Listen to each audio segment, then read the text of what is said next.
అందరూ తల పైకి వెళ్తాయి. ఇక్కడ వాళ్ళందరూ ఎవరు వస్తలేరు?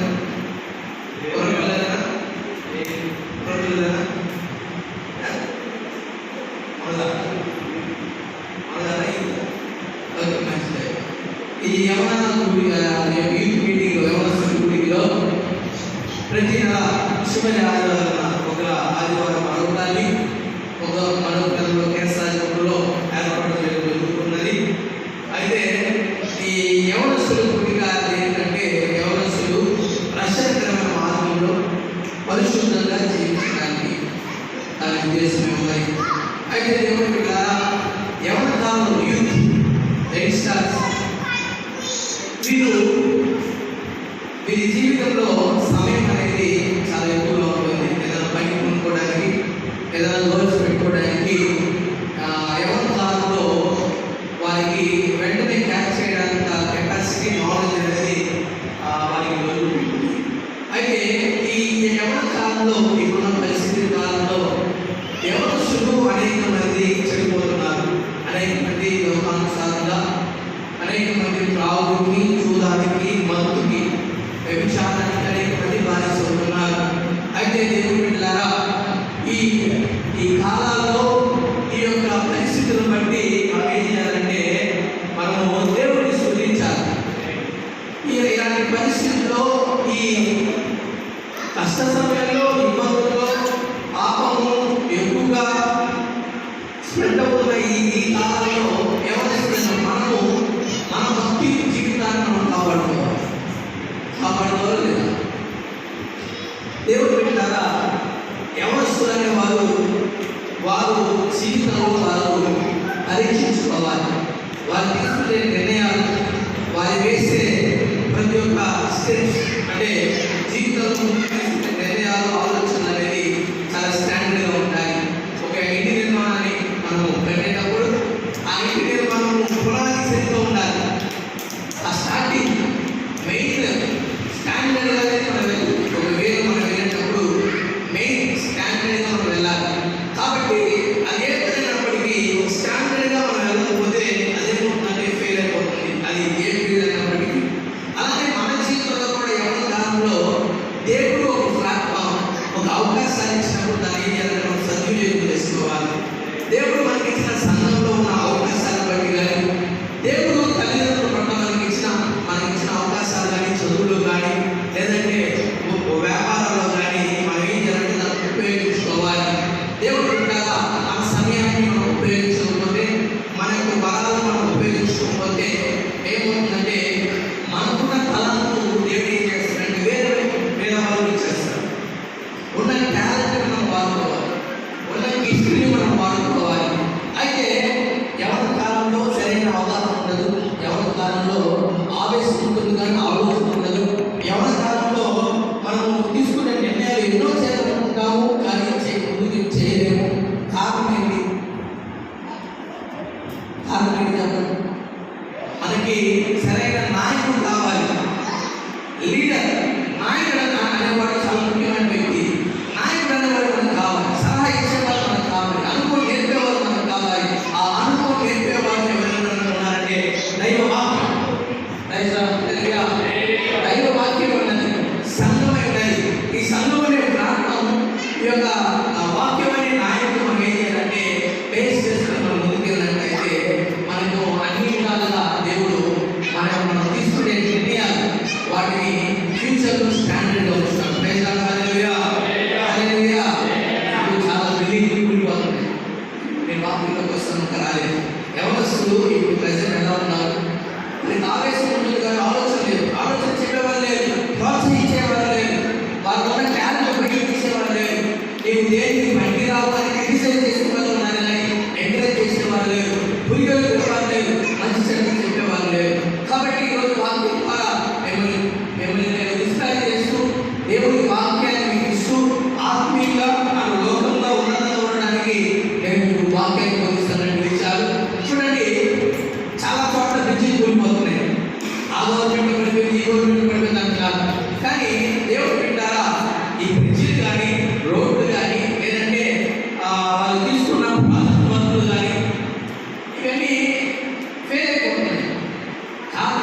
పెట్టుబడి సరిగ్గా లేదు, తను తీసుకునే నిర్ణయాలు సరిగ్గా లేవు. కాబట్టి అదేమవుతుందంటే ఆలోచించే నాయకులు లేదు కాబట్టి అవన్నీ కూలిపోతున్నాయి.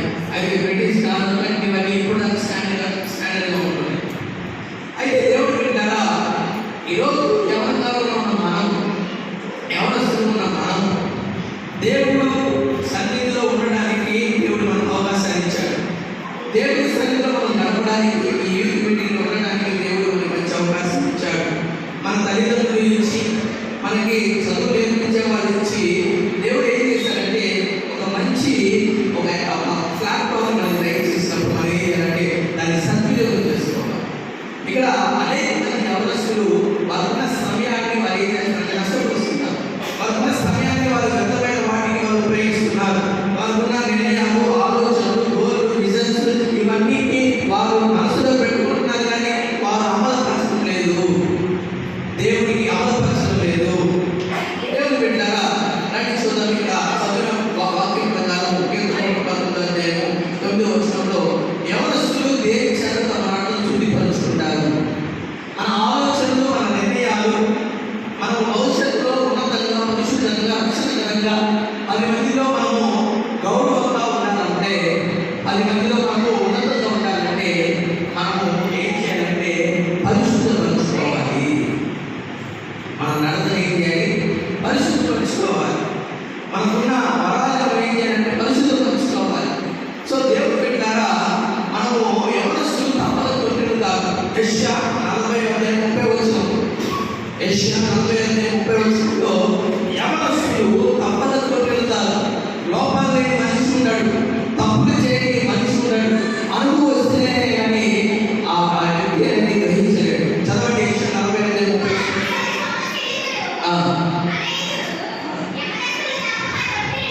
యవనస్తులు తప్పల తొట్టిలు అంటే తప్పల వారు ఏం చేస్తారంటే పడిపోతారు, తప్పల వారు పాపంలో పడతారు, తప్పల వారు ఆవేశంలో వారు తీసుకునే నిర్ణయాలు వారిని తప్పులు పట్టిస్తాయి. వారు తీసుకునే ఆవేశం చెప్పేవారు లేదు, ఆవేశం ఆలోచన లేదు, ప్రోత్సహించేవారు లేదు, ప్రోత్సహించే తల్లిదండ్రుల అండర్స్టాండింగ్ అర్థం చేసుకుంటే మనకి ఆ మనసు అనేది లేదు. సో దేవుడు వింటారా, ఇలా అనేక మంది యవనస్తులు అనుకున్న దేవుడిని కానీ లేదంటే తల్లిదండ్రులు కానీ అయిన వారిని కానీ పెద్దలు కానీ అంత అపార్థం చేసుకొని ఆ రోజు నేను గుర్తు చేసుకుని ఉంటాం. అయితే ఈరోజు అనేక సార్లు మనం కూడా తప్పులు చేస్తుంటాము, పాపం చేస్తుంటాము.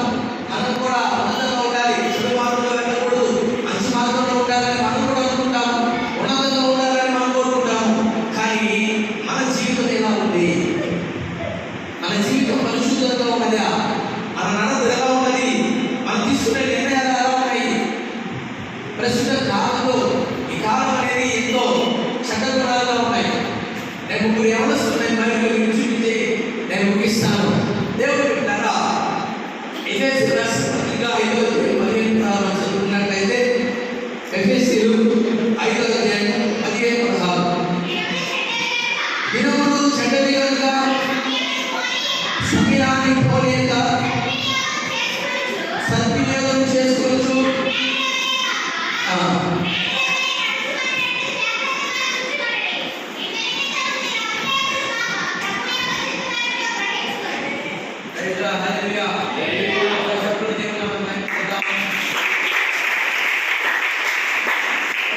అంటే దినములు చెడ్డవి కనుక సమయం పోలేక సద్వినియోగం చేసుకోవాలి. ఈరోజు దేవుడు నీకు మంచి సమయాన్ని ఇచ్చాడు. ఓ యవనస్తులా, దేవుడు నీకు మంచి సమయాన్ని ఇచ్చాడు, మంచి సంఘాన్ని ఇచ్చాడు, మంచి తల్లిదండ్రులు ఇచ్చాడు, చదువుకోవడానికి అవకాశాలు ఉన్నాయి, మందిరానికి రావడానికి అవకాశాలు ఉన్నాయి. కానీ ఈ సమయాన్ని మనం ఏం చేస్తున్నాం? వ్యర్థపరుస్తున్నాం. దినములు చెడ్డది. అపోస్తలుడు పౌలు ఎఫెసీ సంఘానికి చెప్పాడు. ఏమనంటే అప్పుడు కూడా చెప్పాడు, అప్పుడు చెప్పాడు. అయితే ఇప్పుడు వాక్యం ద్వారా దేవుడు మనతో మాట్లాడుతున్నాడు. ఏమనంటే దినములు చెడ్డది, రోజులు చెడ్డది, పాపం పెరిగిపోతున్నది, నీతిమంతులు లేదు, పాపులు పెరిగిపోతున్నారు. కాబట్టి సమయం పోనీగా సద్వినియోగం చేసుకోండి, నా రాకడ వస్తున్నది.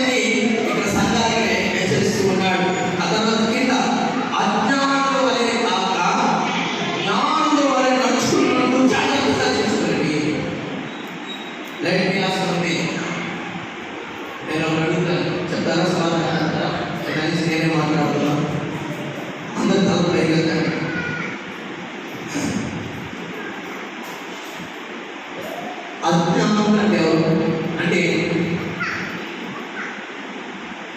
అజ్ఞానం ఇంకా ఎనీవన్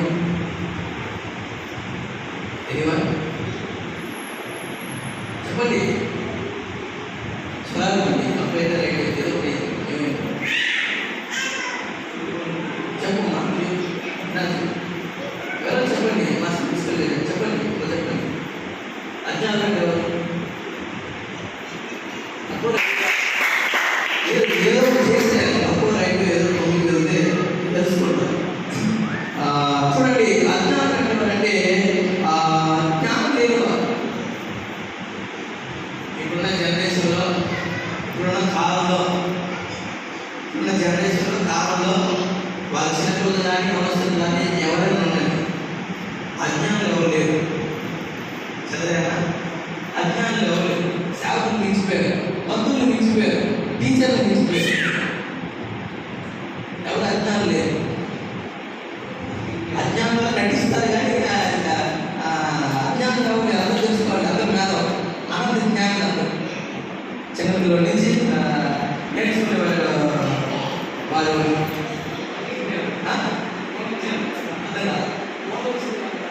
ఎవరికి ఫోన్ వచ్చింది విషయం జ్ఞానం పెరిగిపోతుంది. ఓకే మంచిది జ్ఞాని అలా సులేమాన్ జ్ఞాని అలా సురేష్ మాస్టర్ జ్ఞాని. ఓకే సో వాట్ మీన్స్ నీ జ్ఞానం దేనికి ఎలా ఉపయోగిస్తున్నావు? నీ జ్ఞానము నీవు బైబిల్ చదవడానికి ఉపయోగిస్తున్నావా? నీ జ్ఞానము నీ చదువుకు ఉపయోగిస్తున్నావా? నీ జ్ఞానము నీ తల్లిదండ్రులకు ఉపయోగిస్తున్నావా? నీ జ్ఞానము నీ దేవుడికి ఉపయోగిస్తున్నావా? నీ జ్ఞానము చేసిన తప్పుని మర్చిపోవడం, దాన్ని కప్పడానికి ప్రయత్నిస్తున్నావు. నీ జ్ఞానము చెడుతనాన్ని కప్పడానికి ప్రయత్నిస్తున్నావు. నీ యొక్క జ్ఞానాన్ని ఏం చేస్తున్న పెద్ద లోకానుసారంగా భక్తిహీనులు నువ్వు దాన్ని విమర్శిస్తున్నావు. నీ యొక్క మాటలు, నీ యొక్క జ్ఞానాన్ని, నీ యొక్క మాటలు, వాక్ శక్తిని, నీకున్న ఆ టీచ్ స్కిల్స్ని, నీకున్న బలాన్ని నేను ఉపయోగిస్తున్నావు. గొడవకు ఉపయోగిస్తున్నావా? కొట్టడానికి ఉపయోగిస్తున్నావా? లేదా నీకున్న జ్ఞానం ప్రకారము నీవు అబద్ధాన్ని నిజంని నమ్మించడానికి ప్రయత్నిస్తున్నావా? ఇప్పుడు సమయం చాలా మంది దాన్ని చంపేస్తారు. ఫీలింగ్ అంటే సమయాన్ని చంపేస్తున్నారు, ఉపయోగించుకోకుండా వాక్యం చెప్తున్నాయి. అయితే దేవుడు బిడ్డ ఈ జ్ఞానాన్ని నేను ఉపయోగిస్తున్నావు. ఇక్కడ 4వ లైన్ వస్తున్నట్టు జాగ్రత్తగా చూసుకోండి. మొబైల్ వచ్చిన తర్వాత ఒకప్పుడు మనకి ఎక్కడ న్యూస్ తెలిసిన వెంటనే తెలిసిపోయింది. కానీ ఇప్పుడు రోజుకి ఏమవుతుందంటే ఆ వస్తున్న న్యూస్, ఆ వస్తున్న అప్డేట్ అది నిజమా కాదా, ఇట్స్ ఫ్యాక్ట్ అది ఫేక్, అది వార్త వాస్తవం అని తెలుసుకోవడానికి చాలా ఇబ్బంది పడుతున్నాం. ఈరోజు అబద్ధాన్ని నిజంగా ప్రూవ్ చేస్తున్నారు. అబద్ధాన్ని ఎప్పుడుగా చూడండి, అబద్ధాలు కప్పితే అబద్ధాలు పైన పునాదులు వేస్తే పడిపోయి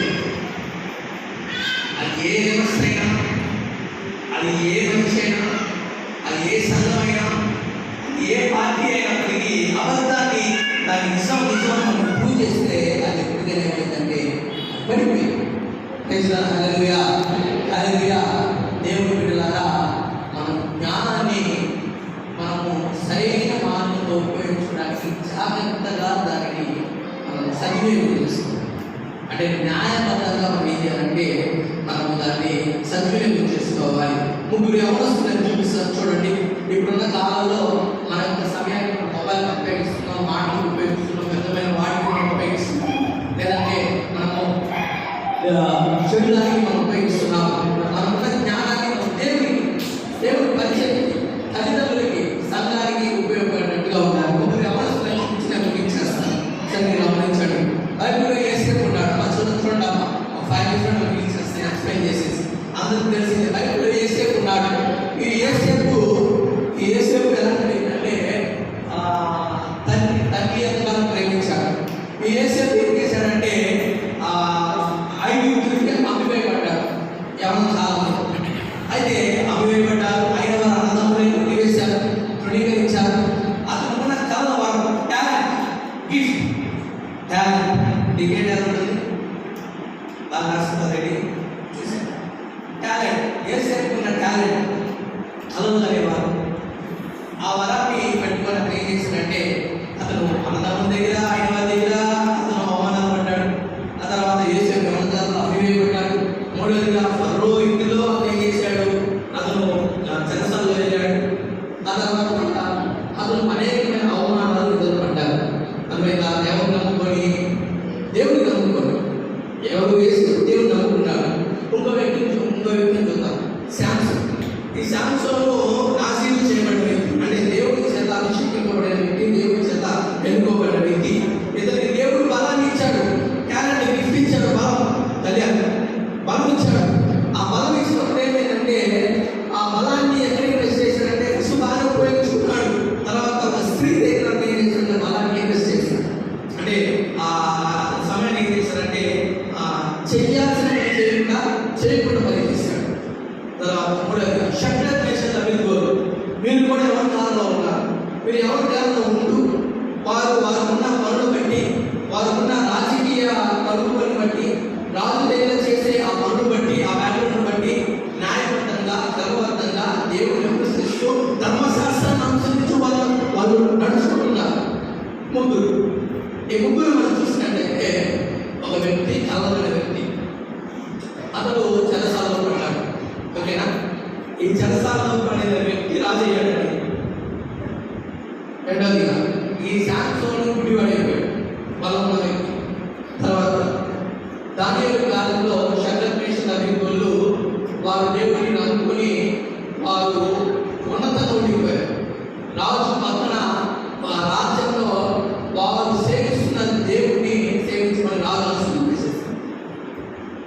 అర్థమవుతుందా? ఒక వ్యక్తి ఏమో దేవుడిని నమ్ముకున్నాడు, రాజు అయ్యాడు. అదే ఇంకో వ్యక్తి శాంతమైన వ్యక్తి దేవుడిని నమ్ముకున్నాడు, గుడ్డివాడయ్యాడు. ఇంకో వ్యక్తి షడ్రక్ మేషక్ అబేద్నెగోలు దేవుడిని నమ్ముకున్నారు, మంటలు వేయబడ్డాడు, శ్రమలు వేయడారు, కానీ వారు ఉన్నతంగా ఉన్నారు. దేవుడి బిడ్డలారా, మనకున్న సమయాన్ని, మనకున్న టాలెంట్, మనకున్న గిఫ్ట్ని మనకు దేవుడిని ఉపయోగిస్తున్నామా? బలం ఉంది, జ్ఞానం ఉంది, వీటిని మనం వాక్యం చదవడానికి, వాక్యం 10 మందికి ఉపయోగపడడానికి ఉపయోగిస్తున్నామా? చెప్పండి. దేవుడి బిడ్డలారా, యేసేపు అవమానాలు పడ్డారు. సరిగ్గా చూడండి. ఒకవేళ యేసేపు తప్పు చేయాలనుకుంటే, తప్పు చేసుకుంటే అది రాజు అయ్యేవాడు కాదు. ఒకవేళ అతను అబద్ధాన్ని నొప్పించి అతను రాజు సింహాసనం ఎక్కాలంటే అబద్ధాలు చెప్పి, లేదంటే అతను న్యాయబద్ధంగా వాళ్ళు అన్యాయం చేసి ఒక రాజు సింహాసనం ఎక్కాలంటే అతను చెరసాలలో ఉండేవాడు. చెరసాలకు వెళ్ళాడు. వెళ్ళినప్పటికీ చివరికి దేవుడు యేసేపు తోడుగా ఉన్నాడు. వస్తున్న కరువుని, వస్తున్న సమస్యలు రాజ్యంపైకి, జనులపైకి, కాలనీలపైకి, సంఘాలపై వస్తున్న సమస్యను ఆపాడు. కరువును ఆపాడు యేసేపు. దేవుని బిడ్డలారా, యేసేపు తనకున్న కథల వరాన్ని అతను ఉపయోగించుకోవాలి. మెయిన్ మీరు గమనించండి. యేసేపు తనకున్న కళల వరాన్ని అతను ఉపయోగించుకోవాలా? ఇట్స్ నాట్ ఇన్వెస్టింగ్ ఇస్ అతనికి ఏమి ఇన్వెస్ట్ చేసుకోవాలా? కళలు అనే వరాన్ని ఇతరులకు ఉపయోగించాడు. రాజు కలగన్నాడు, అర్థం చెప్పాడు. ఫలానా ఆ రాజ్యంలో చెరసాలలో ఉన్న వ్యక్తి కలగన్నాడు, అతనికి అర్థం చెప్పాడు. జకర్యా 10:2 ఉంటుంది. ఏమంటే సోదిగారుల యొక్క కళ, సోదిగారుల యొక్క కళ చదవండి చూపిస్తాను.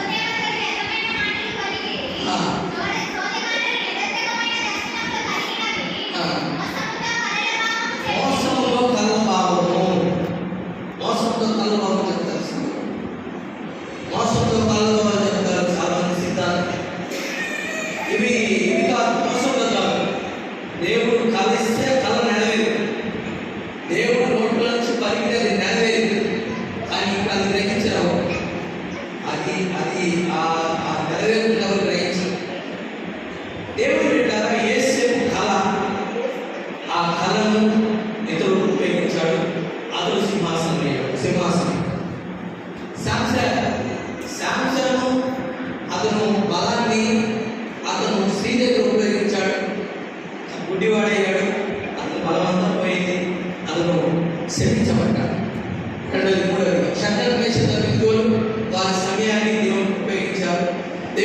విశ్వాసాన్ని పోగొట్టుకున్నారు. దేవుడు వారిని కాపాడు. హల్లెలూయా. సో ఈ రోజు నుంచి మనకున్న వరాలను, మనకున్న గిఫ్ట్లను, మనకున్న దేవుడు ఇచ్చిన టాలెంట్ అన్నింటినీ మనం దేవుడి సన్నిధిలో ఉపయోగిస్తే, మనం మన తల్లిదండ్రుల దగ్గర ఉపయోగిస్తే, మన సంఘంలో ఉపయోగించగలిగితే దేవుడు నిన్ను సింహాసనానికి ఇస్తాడు. హల్లెలూయా.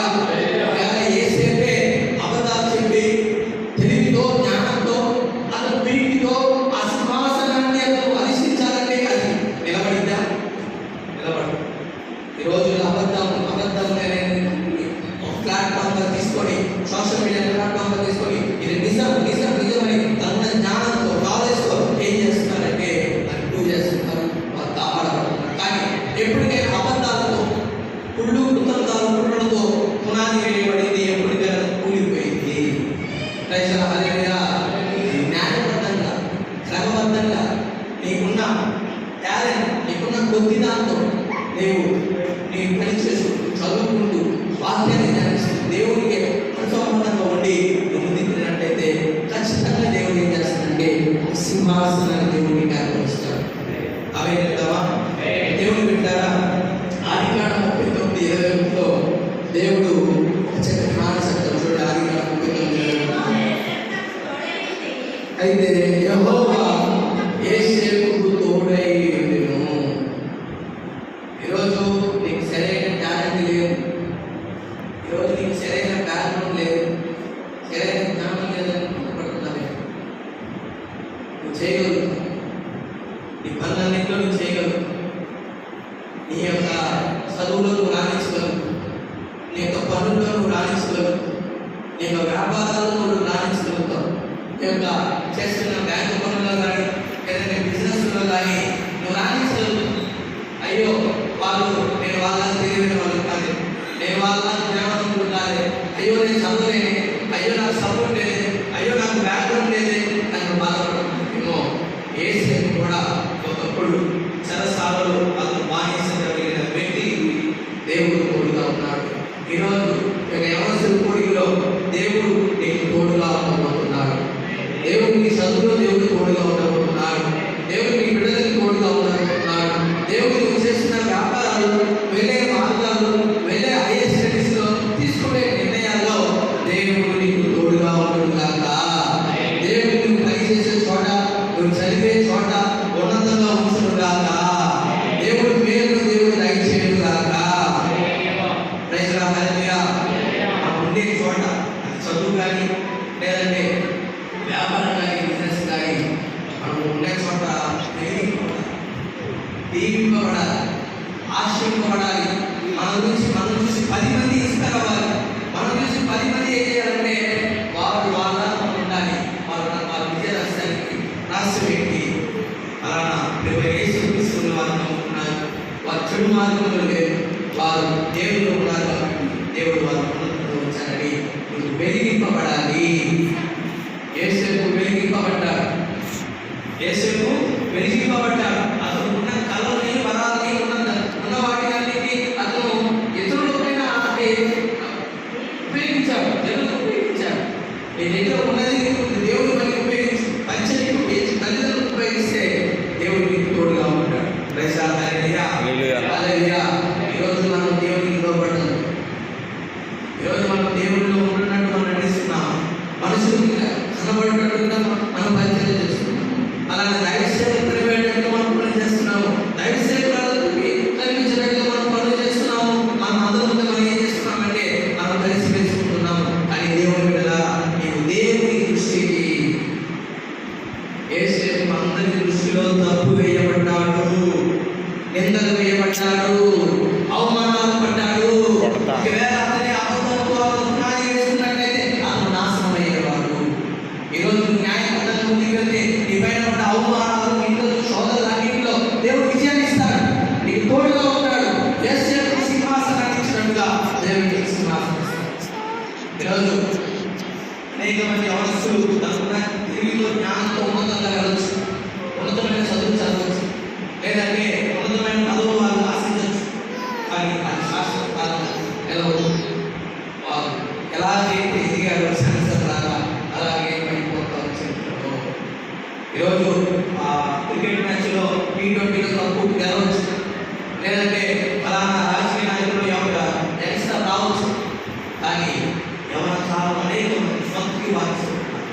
తాగుడికి బానిస అవుతున్నారు, చూడడానికి బానిస అవుతున్నారు, వ్యభిచారానికి బానిస అవుతున్నారు. అనేక మంది తప్పులు కలవచ్చు, అనేకమైన అధికారులు అనేకమైన డబ్బులు సంపాదించవచ్చు. కానీ తన మనస్సుని అతను సంపాదించుకోలేకపోతున్నాడు, తన మనసుని అతను స్వాధీనపరచుకోలేకపోతున్నాడు. హల్లెలూయా. కర్ణాటక సూపర్ స్టార్, నాకు పేరు కర్ణాటక సూపర్ స్టార్ ఒక పెద్ద హీరో. ఏం చేశారంటే అభిమానిని చిన్న విషయంలో ఏం చేశారంటే చంపేసి రీసెంట్లీ బండి. ఇప్పుడు సొంత అభిమాని ఉన్నతంగా ఉంది, డబ్బులు ఉన్నాయి, అంతా ఉంది, కానీ అతని క్యారెక్టర్ అతను నింపుకోగలిగాడు. అతను పబ్లిక్కి, సొసైటీకి అతను తన యొక్క డిసిప్లైన్ కాపాడుకోగలిగిన ఒక వ్యక్తిని అతను చంపేశాడు. హల్లెలూయా. అతను చాలా ప్రయత్నం చేశాడు. ఆ కేసు నుంచి వేరే వాళ్ళని తీసుకొచ్చి ఇద్దరు వచ్చి వెళ్ళిపోవడం, పరిస్థితి అతని పేరు రాకుండా చేయడం, ఆ యాక్టర్ ఆ తర్వాత పోలీసులు మనం కొట్టడం, ఆ తర్వాత భారతదేశం చెప్పడం, ఈయన చెప్పమన్నాడు, ఈ సూపర్ స్టార్ చెప్పమన్నాడు. అయితే నా యొక్క ఇంటెన్షన్, మన intention is only one thing, the false. అంటే తప్పుడు ఎప్పటికైనా సరే ఉన్న జ్ఞానం, ప్రస్తుతం సొసైటీ మనకున్న జ్ఞానం ప్రతి ఒక్కరికి జ్ఞానం కావాలి. ఆ జ్ఞానాన్ని సరిగ్గా ఉపయోగిస్తున్నామని, న్యాయబద్ధంగా ఉపయోగిస్తున్నామని, మనం దేవుని స్థితి మనం ఉపయోగిస్తున్నామని మన గ్యారెంటీ. సో ఎంత అద్భుతంగా ఉండొచ్చు, కానీ మనిషి మనసుని స్వాధీనపరచుకోలేదు. యవనస్తుని మత్తుకి, డ్రగ్స్కి, గంజాయికి అనేక మంది బాధిస్తారు. మన ప్రకాశం జిల్లాలో గంజాయి అసలు విపరీతంగా పెరిగింది. గంజాయి ఎప్పుడు పెరగని విధంగా ప్రకాశం జిల్లా పెరిగింది. తెలుసా? ఈ గంజాయికి బానిస అవుతున్నారు, మత్తుకు బానిస అవుతున్నారు, వ్యభిచారానికి బానిస అవుతున్నారు. ఈరోజు అనేకమైన డబ్బులతో ఉన్నతంగా ఉండొచ్చు, కానీ మనస్సుని కలగలేకపోతున్నారు, మనస్సుని జయించలేకపోతున్నారు, క్యారెక్టర్ని జయించలేకపోతున్నారు. శాశ్వత కాలంగా వేసిన కాల శాశ్వత కాలంగా చరిత్రలో వారు నిలవలేకపోతున్నారు. దేవుడి సంగీతాన్ని వారు పోగొట్టుకుంటున్నారు. కాబట్టి దేవుడిగా ఎవరిగా మనం దేవుడు చూద్దాం. దేవుడు తోడుగా